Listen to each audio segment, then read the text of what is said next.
Hi and welcome back to another look behind the scenes of the development of Operation Flashpoint Dragon Rising. Today we're going to be looking at, or rather listening to, audio. Audio plays a massive part in Operation Flashpoint. The sounds in Operation Flashpoint are very authentic. We've strived to record every vehicle and every weapon in the game. We know how passionate people are about the game and how passionate people are about the sounds of the game. Audio element really enhances the visual aspect of Flashpoint. We've got all sorts of different ambiences that really immerse the player in the world, and visuals are just one part of that. Audio plays a very big part as well. For example, when you're walking through a forest or patrolling a forest, you get ambient bird song, and the guys have actually gone out and found the animals that inhabit that part of the world to make sure it's authentic. Silence can be just as important as terrific noises.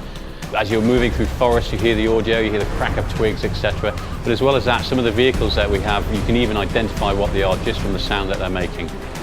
We're allowed to mic up these tanks and vehicles with many mics just to get every intricate detail of doors opening, closing, engines, interior sounds of these vehicles moving, all of which you'll hear in the game.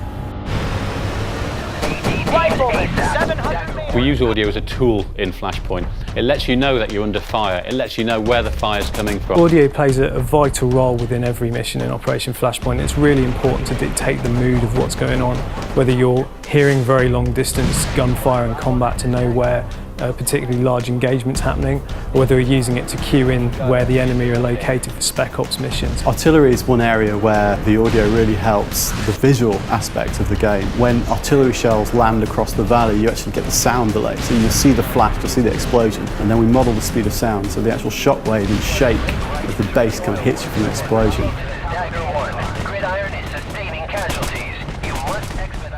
The sounds that we place within missions really do aid the player to find their way through the missions. They're going to know where a key installation is that the enemy have because they can hear it from a distance away.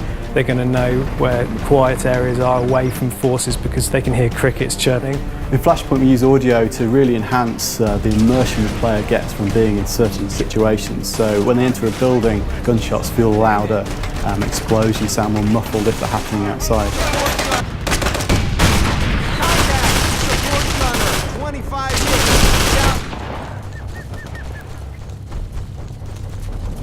When someone's firing at you from 500 metres away or 1,000 metres away, it's an actual asset of that weapon being fired at that distance. It's not trickery, there's no filtering or EQ being applied.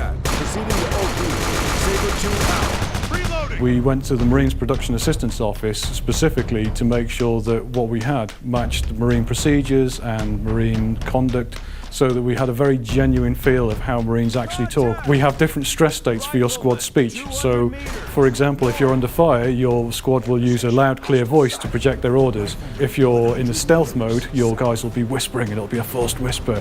One of the best feelings in Flashpoint, and the one that gives you the fear the most, is hearing the bullets whiz and snap past your head and hit the brick wall in the background and smash a window and hit the stairs and zing off it.